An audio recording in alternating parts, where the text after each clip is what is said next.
Olá, olá, estamos começando mais um Diálogos Música Experimental. Hoje nosso convidado é o Marcos Carassati. Eu peço que o Marco se introduza para se introduzir melhor do que eu faria, mas o interesse dentro da premissa do programa, né? Pensando que a gente está falando com várias pessoas, musicólogos, compositores, criadores de instrumento, que trabalham dentro desse grande termo guarda-chuva que é a música experimental. E o Marco tem um trabalho já de longa data sobre luteria experimental no Brasil, tem um livro sobre o Walter Smetak, que está aqui, que é um trabalho muito legal, extenso sobre a produção de instrumentos do Smetak. E em relação com isso, não sei o quanto tem a ver com o Smetak ou não, tem a produção autoral do trabalho dele, de instrumentos e composições pensadas para esse instrumento na improvisação e pensando transversalmente isso como se dá com outras expressões culturais brasileiras também, que é um ponto muito importante da gente pensar, como eu estou insistindo em toda entrevista, da gente pensar essa história de frente para trás agora, né? Então, sim, pensando que a música experimental sempre parece ser algo que está associado à vanguarda e que a gente está sempre olhando para o que vai ser, mas acho que é importante a gente olhar agora para o que foi, para conseguir entender esse corpo, a música experimental como um corpo mais coerente, e não como a música experimental como adjetivo, né? Mas entender ela como substantivo. Então, passo a palavra para o Marco se introduzir e agradeço de novo ter aceito o convite.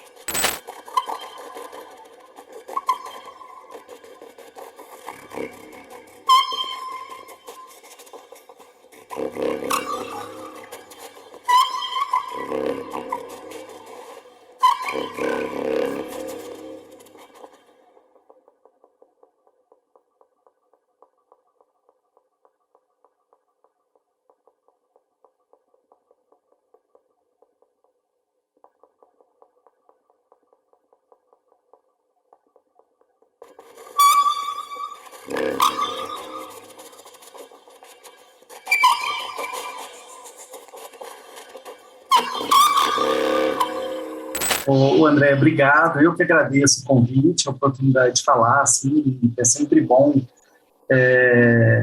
a gente falar sobre as coisas que vive tudo, né, e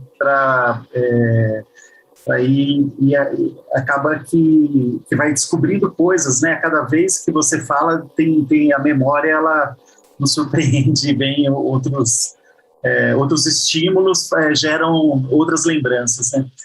Eu sou formado em composição musical, né, em Campinas, na Unicamp, nos anos 90, eu sou da turma de 1990, eu ali na Unicamp fiz aula, né, com Gramani, com José Augusto Manes, com Almeida Prado e fundamentalmente com o Lívio Trachtenberg, que foi quem abriu, eu acho que o universo assim, de um campo de pesquisa e de uma relação com a música que para mim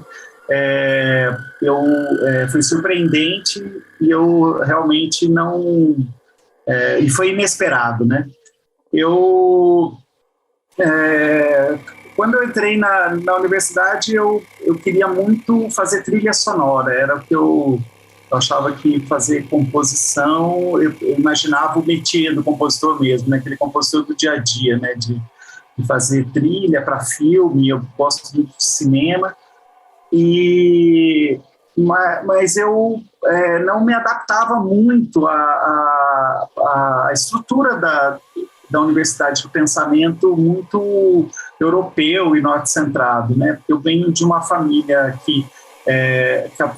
que é a minha família mesmo, embora o Carassati, né, todo mundo fala assim, o Carassati é italiano e tudo mais, mas a minha família é pernambucana, do sertão do Pernambuco, e, quer dizer, meu avô do sertão, minha avó de Jaboatão, e venho de uma família negra, nordestina, né, e minha mãe, ela se casou com meu pai, que tem esse sobrenome italiano, que todo mundo fala assim, não, mas você é italiano e tudo, os meus referenciais todos de música, inclusive, eles eram muito brasileiros, né?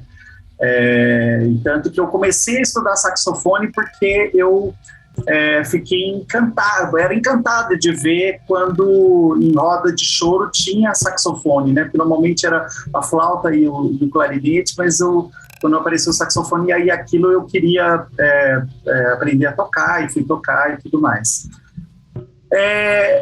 Aí durante a universidade, eu me lembro de uma aula de História da Música com a Dorothea Kerr, que ela pediu um trabalho sobre o movimento da ópera nacional, né? E que faz, né, que tem muito a ver com a vida da família real do Brasil e essa tentativa falseada de criar uma cena europeia no Brasil. E então, assim, era um trabalho que não dizia nada a respeito em relação aos meus interesses, né? Naquela época eu estava muito centrado ia muito no CDMC, que era coordenado pelo Manes. A minha cabeça estava abrindo, né, o universo para composição, só que muito estruturalista, né? E me dedicando muito a esse estudo e comecei a ter aula com o Lívio Trachtenberg, que entrou na universidade como um autodidata, né? E filho, né, do Maurício Trachtenberg, com toda essa história dentro do pensamento crítico brasileiro.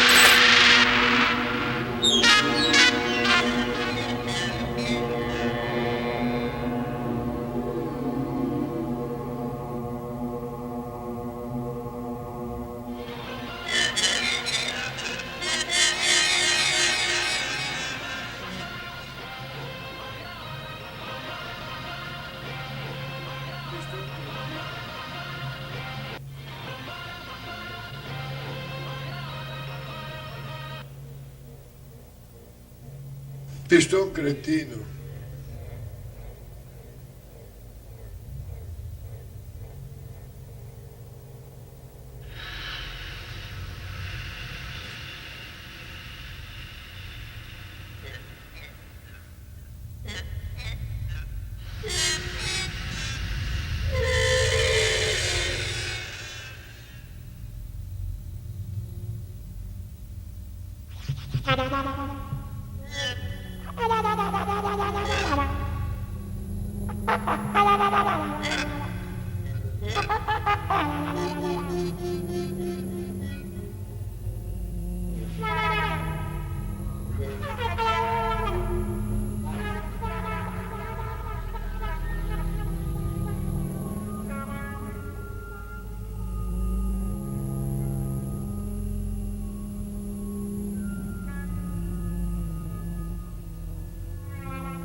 E o Lívio, ele me apresentou assim, um universo que foi surpreendente assim, para mim, né? Primeiro, o próprio John Cage, né? E ali eu gosto de falar que foram 3 epifanias, né? Que eu tive. A primeira com o John Cage, com 4 minutos e 33 segundos, que para mim ali se abriu, né? Eu vislumbrei o que era o trabalho do criador musical, né?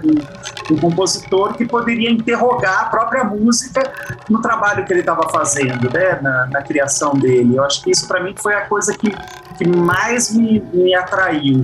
E aí depois, num exercício que Depois eu vou destruir toda essa ideia do experimentalismo, mas assim, nesse momento foi muito importante para mim, que aí um exercício a partir do I'm Sitting in a Room, do Homem Lucier, que eu gravei 2 botijões de gás batendo um no outro, aí reproduzia numa fita e gravava numa outra fita, com um meio sendo gravado, e repetia isso uma centena de vezes, né? Até o momento que o botijão de gás ele ficou quase um contínuo e sobreposto pelas multiplicação desses ambientes, né? Desses meios, né? E aquilo foi uma segunda epifania para mim, porque era a possibilidade de, mais do que essa teorização sobre a música concreta, era de você poder fazer a música com as mãos ali, né? De poder estar efetivamente com o recurso que você tinha. E eu tinha muito pouco recurso, né? O que eu tinha era um tape e 2 tapes eu tinha, que não era tape para tape, né?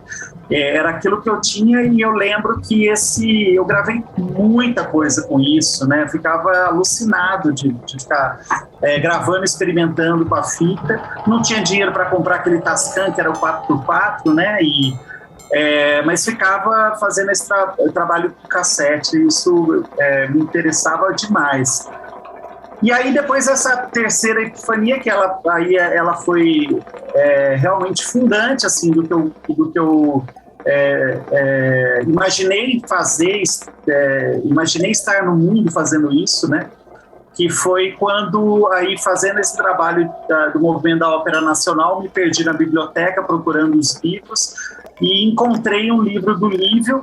Ele não tinha falado em aula desse livro, que era o Artigos Musicais. Peguei e falei, do meu professor de composição aqui, e abri na página que era o capítulo Smetrak Trak Trak, que falava de um suíço que tinha vivido no Brasil e que construía objetos que estavam entre a música e as artes visuais. E falava, né, do ovo, do laboratório ovo, como um grande projeto dele, mas o detalhe é que não tinha uma imagem, né? E isso foi a melhor coisa que poderia acontecer, porque aí eu comecei alucinadamente a desenhar. Sempre gostei de desenhar, e aquilo foi ao encontro de um desejo que eu tinha, que me incomodava muito essa perspectiva da música europeia, da nova música, né, mesmo da extensão do instrumento, né, das técnicas estendidas.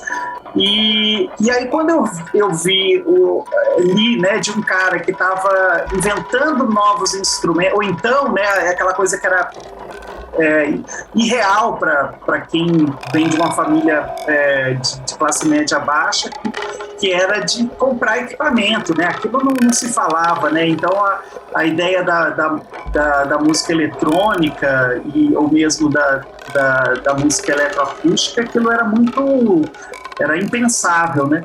E como uma perspectiva da construção de novas fontes sonoras, né? E quando eu li aquilo sobre o Smetrak fazendo com objetos encontrados, eu falei, é isso. Comecei a desenhar e eram instrumentos incríveis, assim, né? Que nunca saíram do papel, instrumentos imaginados.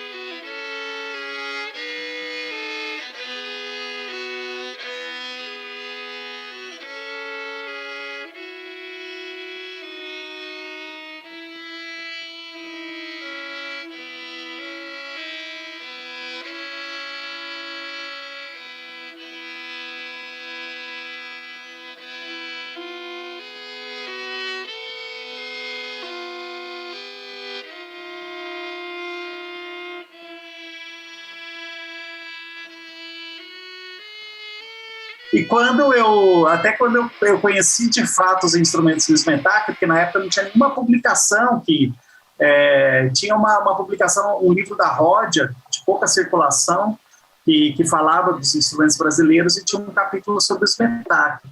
Mas quando eu encontrei os instrumentos a primeira vez, eu fiquei até decepcionado, assim, né? Porque os instrumentos na minha cabeça, até voar, eles voavam, assim, né? Era uma coisa... E aí eu abandonei tudo aquilo que eu vim estudando e comecei a me dedicar a construção de instrumentos, né? Mas eu nunca fui, de fato, um construtor de instrumentos, né? Mas eu acho que, juntando essas três epifanias, assim, eu acho que eu acabei me especializando em solucionar os problemas poéticos que eu criava para mim mesmo, assim, né? Com o que tinha à mão, né? E aí eu terminei a graduação.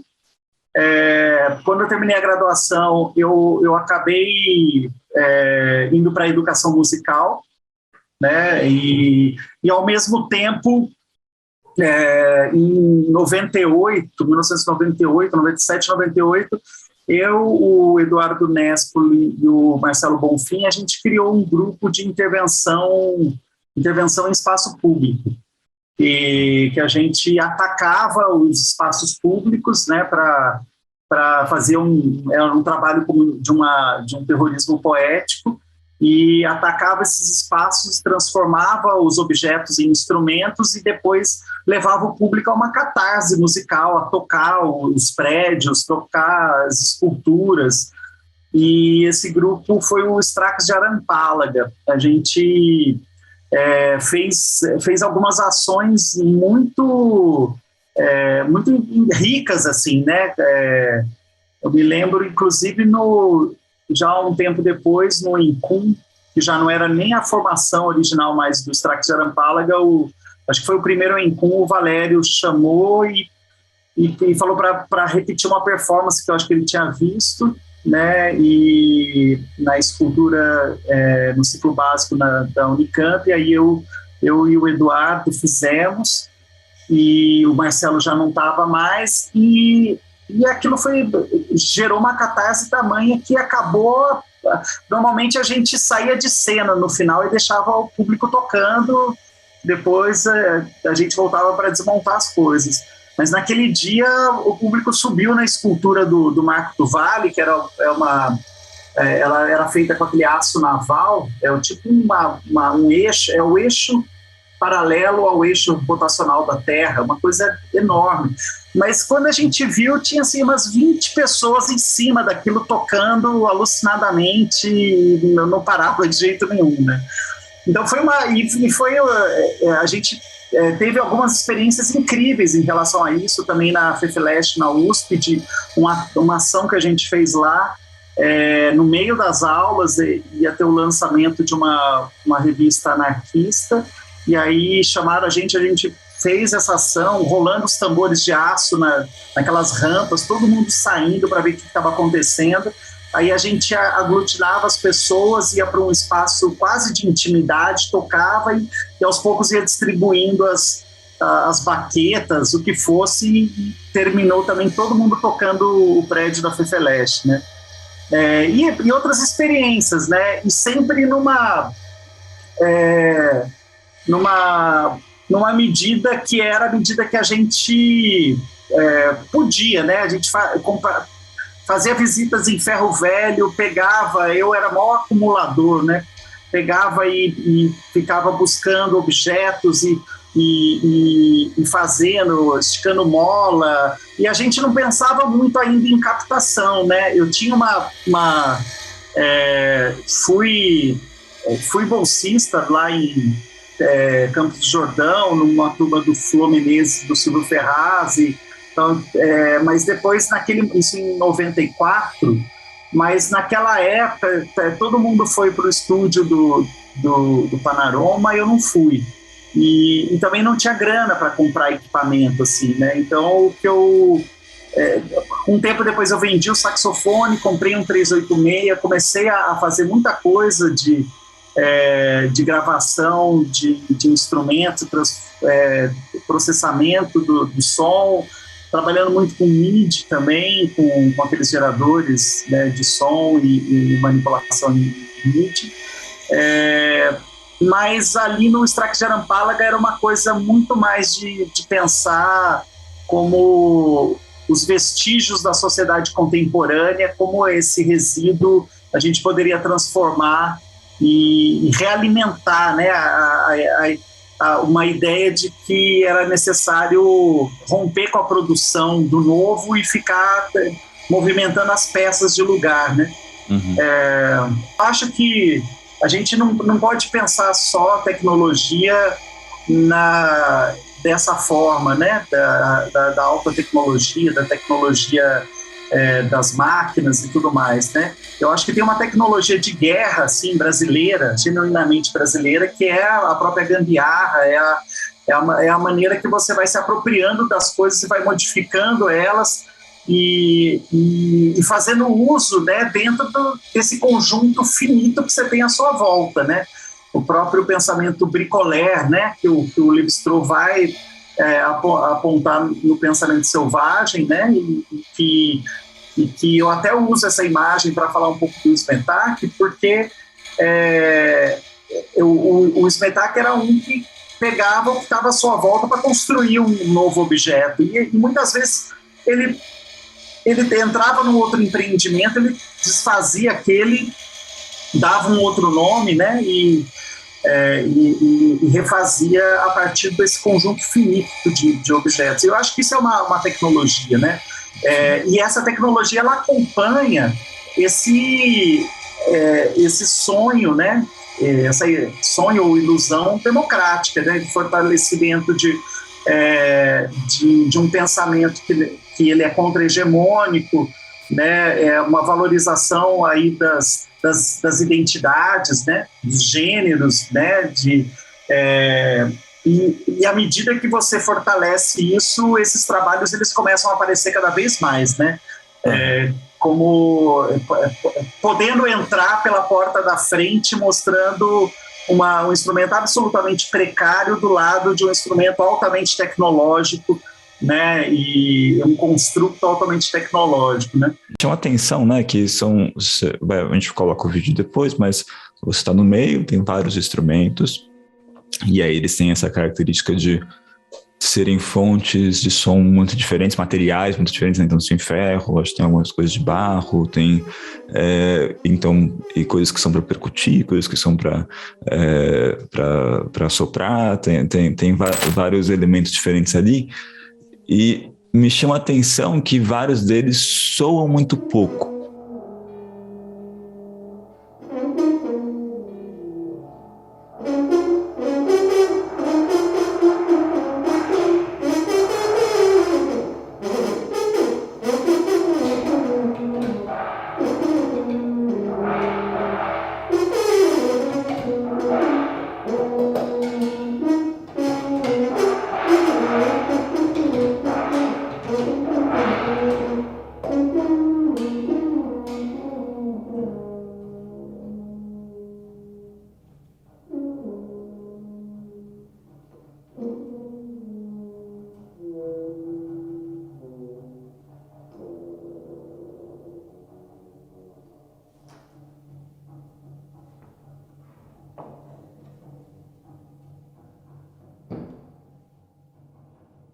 Em certo sentido, a qualidade de som deles é que são sons que têm um envelope dinâmico que ele acaba rápido, né? Se esvai, então, se esvai e tudo, então parece que isso vai construindo de um jeito que tudo vai soando muito pouco, de repente vai chegando em instrumentos que tem uma sonoridade mais longa, de acho que meio, digamos, a la sino, esse som vai aumentando. Como é que você pensa essa relação do objeto e do som em si? Porque me parece ter uma ressonância entre o que é o objeto em si e o que é a sonoridade do objeto. Como é que você pensa isso para... Então, isso aí nesse processo assim que eu me dediquei ali primeiro ao Strax Jarampálaga, né, e já abandonando as coisas que eu fazia de eletroacústica, né, e em paralelo a isso, acho que aí depois essa geração dos anos 2000 começa a fazer um trabalho meio de transformar, né, o circuit bending, de ir transformando esses gadgets em outros em objetos, né. Mas aí, quando eu saí do Strax de Arampalaga, eu acho que para mim tinha uma coisa muito forte política, que era de você, da relação com o próprio instrumento, que você... e eu me lembro muito de um livro, O Elogio da Sombra, que fala, né, da relação da sombra na arquitetura japonesa e na arquitetura ocidental, e em determinado momento ele fala dos instrumentos japoneses com pouca projeção, e que eles tinham pouca projeção, é que eles eram para recintos pequenos, a gente tinha uma relação espacial outra, uma relação de comunicação e de partilha, né, e que era melhor. E aí começou a me instigar muito essa coisa do esticar os ouvidos, né, de tentar, ao invés de você cada vez ter sons mais fáceis de chegar, você trabalhar com o público dele, chegar, né, nesse som, né, ele chegar nessa escuta. Só que isso a gente explorou um tanto no Strax de Arampalaga, exploramos no Sonax, mas eu tinha um problema muito sério quando eu tocava com outros instrumentos convencionais, que era simplesmente os meus instrumentos, eles apagavam, né? Não existiam, eram mascarados, né? E acusticamente. E aí eu acho que o que eu encontrei de solução para isso, porque se de um lado todos eles têm e carregam essa ideia de que eles são infra-instrumentos, eles não precisam ter a potência acústica. Por que o instrumento musical ele tem que ter uma potência acústica? Ele não pode trabalhar com a limitação, inclusive, né, em relação a isso. Só que quando eu comecei a trabalhar com microfone de contato, eu conseguia trabalhar com o piezo, eu conseguia trabalhar essas duas dimensões. Eles não deixam de ser precários, mas eles trazem aquilo que são os sons próximos do silêncio, que são absolutamente ruidosos, mas também tem uma gama assim, interessante de timbres, né, que muitas vezes você, quando está em contato com o instrumento, você está escutando, mas o público não está tendo acesso a isso, né? Então, o que eu penso hoje é que me interessa saber que tudo pode ser um instrumento musical, né? Agora, e que um instrumento musical ele não precisa ser necessariamente tendo uma potência de amplitude, né? Porque, na verdade, o que pode interessar é justamente o contrário, ele não ter uma amplitude potente, mas ele ter uma característica de timbre que é interessante, e mais do que isso, a ação do performer no instrumento que vai dilatando o tempo de apreensão musical, né? O tempo desse rito, né? do fazer a música, né? E o Novelo Elétrico, que é esse trabalho que você está dizendo, já foi um trabalho que eu fiz quando eu mudei para Belo Horizonte, e que eu resolvi voltar para o computador. Eu resolvi voltar, eu queria voltar para o computador, mas eu queria voltar que o computador eu não fosse capturado por ele, mas que eu pudesse ter uma relação com ele como eu tinha com os instrumentos. Aí eu comecei a gravar em casa o que eu tocava diariamente, gravava e jogava no computador e ia manipulando. Até que um dia eu recebi o convite para tocar, não tocar em casa, né? Fazer um concerto com eles. Eu falei, o que eu faço agora, né? Eu preciso... não me interessa fazer um live eletrônico, não me interessava, mas me interessava era trazer esse jogo que está entre o ordinário e o extraordinário, que é do cotidiano, e você mexer nos objetos e entrar numa dinâmica de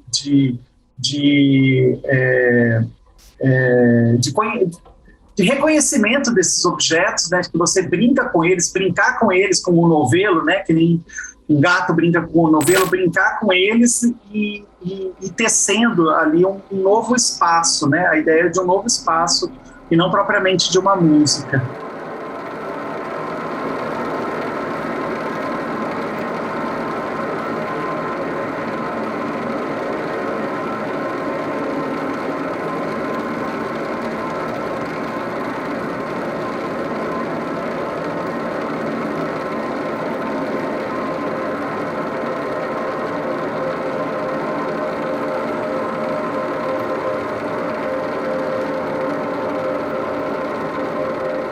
No trabalho dos orixás sonoros, aí tem um pouco de uma mistura, porque eu tenho um mergulho dentro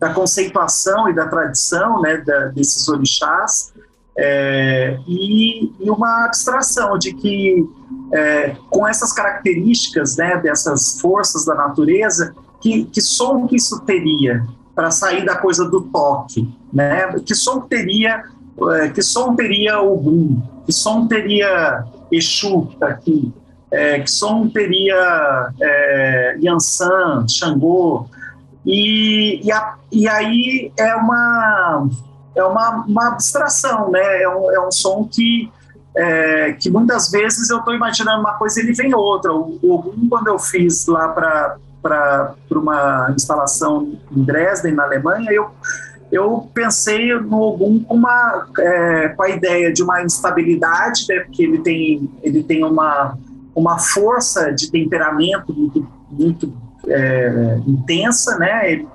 e ao mesmo tempo ele é um desbravador, né, então ele está sempre se colocando à frente, né, sempre, e uma relação com a tecnologia e com o ferro, né.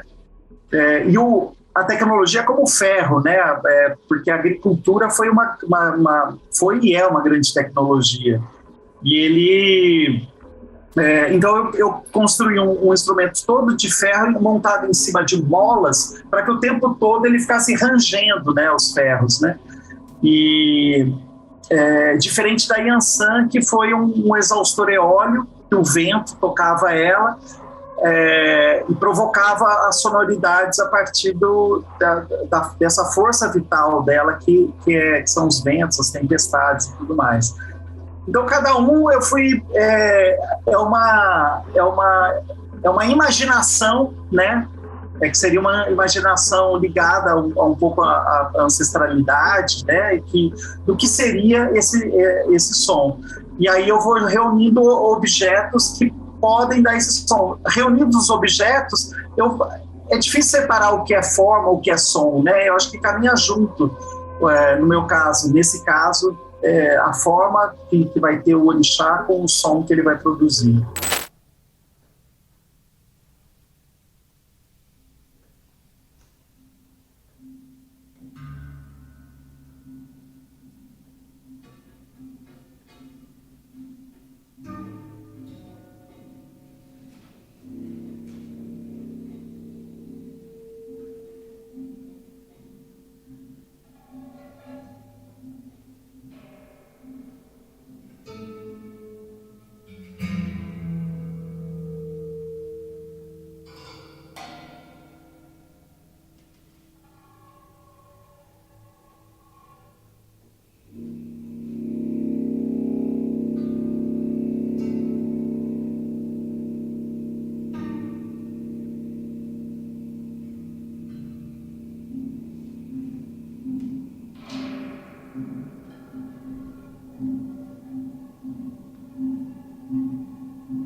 pensar a gambiarra como parte da criação do instrumento, né? Eu acho que ela tem uma ressonância muito grande com certos movimentos musicais, né? Como você falou, do circuit bending, do hardware hacking, e a gente pensa nisso como uma forma de lidar com tecnologia, digamos, em países em desenvolvimento, né? Algo presente no Brasil, na Índia, na Colômbia. Cada um tem um nome diferente do que é gambiarra, né? Mas são coisas muito próximas. Para mim é sempre uma questão pensar isso na parte da criação musical, né? Porque a gambiarra é algo que é muito interessante de analisar, olhar. Tem trabalhos super interessantes que pensam isso, né? Tipo do Orosa em Cuba. Mas a gambiarra em si, ela é um sintoma de algo ruim, né? Ela é um sintoma de algo que é necessário fazer porque as coisas não são ideais, que emerge numa situação onde as coisas são precárias, onde as coisas não se as coisas fossem, se a gente tivesse condições sociais melhores, a gente veria menos gambiarras do que a gente vê no dia a dia, né? Então, ao mesmo tempo, ela é muito interessante porque é justamente um objeto de resistência, o que mostra que as pessoas estão vivas e conseguindo dar um jeito em situações onde as coisas não são ideais, né? Então, eu sempre fico pensando muito sobre essa relação dialética da gambiarra, de que ela não é nem boa nem ruim, e como que a gente transpõe isso para o trabalho artístico, né? De como a gente enfrenta isso como uma questão justamente complexa para a criação, para a reprodução do dia a dia, do cotidiano, e para a criação artística. Eu vou começar falando de um Iton que fala da cabaça, né? E é um outro que fala que o Ibá, né? Ibá é a cabaça, né? Que quando ela decide ir do Orum para o Aie, quando se atravessa do Orum para o Aie, se atravessa um grande mar, né? o Miaie. E aí ela consulta o Babalaô, porque todos os objetos animados e inanimados, seres animados e inanimados, consultam o Ifá. E essa é parte da tradição iorubana, né? Da cosmopercepção iorubana. E aí ela consultou o Ifá, e o Ifá falou para ela que ela estava com medo de se afogar, que ela queria levar a faca, queria levar machado, queria levar com ela, atravessando para chegar no Aie. E aí consultou e falou, olha, você vai ter uma jornada difícil, a viagem é difícil, mas você não vai se afogar. Só que você precisa fazer um ebó para Exu, que quando você chegar lá, você pode ter uns problemas. E aí ela falou assim, não, o Ibá falou, não, eu não vou fazer e vou para lá, assim mesmo, né? Porque já que eu não vou me afogar, realmente não se afogou. Quando chegou no Aie, ela toda carregada de ferramentas, e aí e falando, olha, eu sobrevivi, realmente nem precisava fazer o ebó e tal, o Exu viu e falou, soprou para os humanos, falando, olha só que chegou ali. Eles olharam, viram a cabaça, falaram, olha, isso aí dá um prato, isso dá um instrumento, isso dá um... E começaram a cortar, né? Fizeram quebrar, e até tem um som no Iton que é o cacacaricá, né? Cracacaricá. E quebrar ela e fazer um monte de utensílios com um objeto só. Quebra de um lado, isso aqui vai virar minha colher, isso aqui vai virar o meu prato, isso aqui vai ser uma caixa de ressonância, que cada um foi pegando para uma coisa.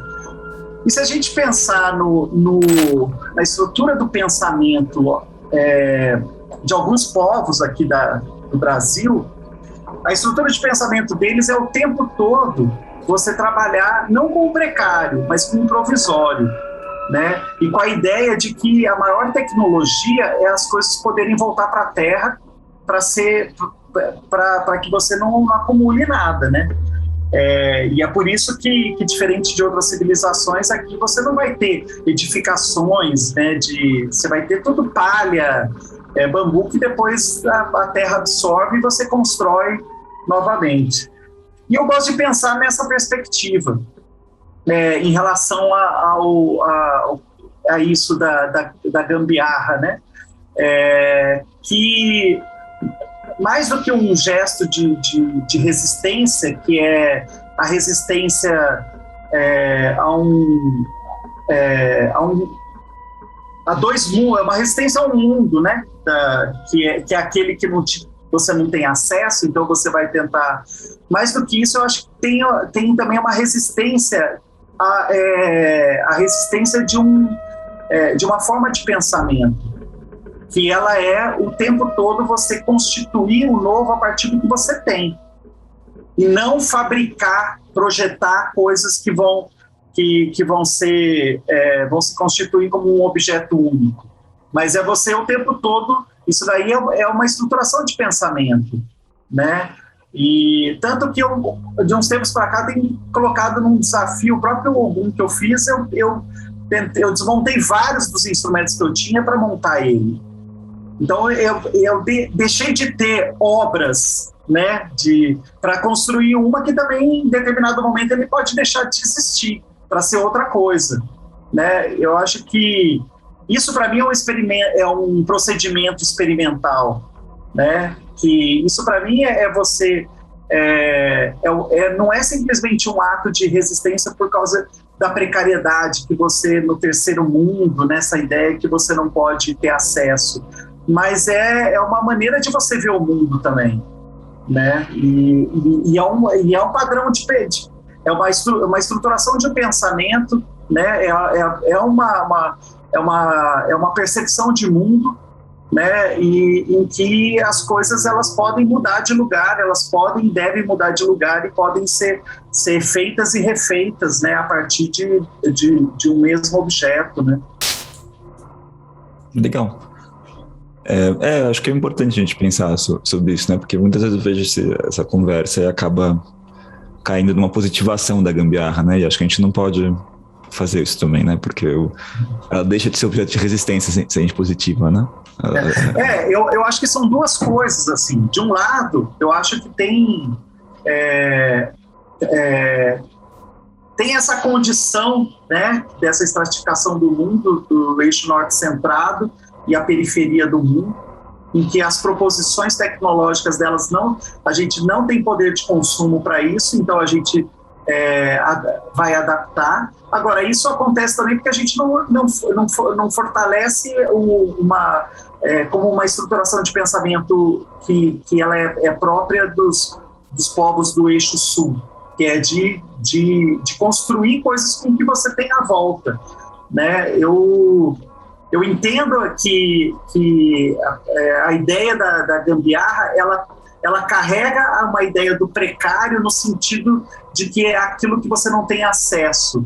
Agora, eu não sei nem se o nome gambiarra ele é o melhor para isso, mas porque eu acho que é importante a gente fortalecer a ideia de que existem outras estruturações de pensamento e que são altamente tecnológicas, porque se você num ritual que você sabe que você tem alguns elementos que precisam estar ali, né? E em determinado momento nesse ritual você não tem aquele elemento, mas aí você sabe qual outro que você pode substituir. E você sabe que, não, tá legal, eu não tenho um OB de quatro gomos, então calma aí, eu vou dividir esse aqui de 2, ou então vou tentar fazer de alguma outra forma. Isso não significa o precário, mas isso tem uma tecnologia envolvida de como você estrutura o seu pensamento, né? Não estou falando com isso que isso perde toda essa a importância da gente também ter acesso à alta tecnologia, também lutar por isso. Mas eu acho que, assim como a gente deve lutar por isso, a gente deve lutar também por uma perspectiva que ela que dá autodeterminação dos povos. Assim, eu tenho uma formulação de pensamento que também é válida. Eu tenho um conhecimento que é feito com as mãos, que ele é tão sutil quanto o autopensamento, né? Eu tenho saberes tradicionais que são tão importantes quanto a alta ciência, né? Eu acho que essa luta por essa equivalência é importante, né? Sim, eu acho que isso inclusive amarra com o começo, a premissa de tentar imaginar essa música experimental olhando para trás ao invés de pensar o para frente, né? De justamente pensar como isso se manifestou na música brasileira popular, erudita, se é que faz sentido fazer essa diferença nesse campo, de como se tecnicamente, esteticamente, que realmente exige isso, né?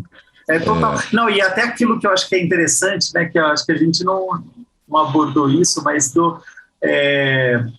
que eu acho que quem conheceu o trabalho do Smetak ou do Djalma Correia nos anos 60 e anos 70, sabe que ali, muitas das nossas práticas hoje, que a gente vai dar o nome da música experimental brasileira, muitas dessas práticas estavam assim, sendo gestacionadas por esses dois demiurgos assim, da música experimental e da arte sonora brasileira também, né?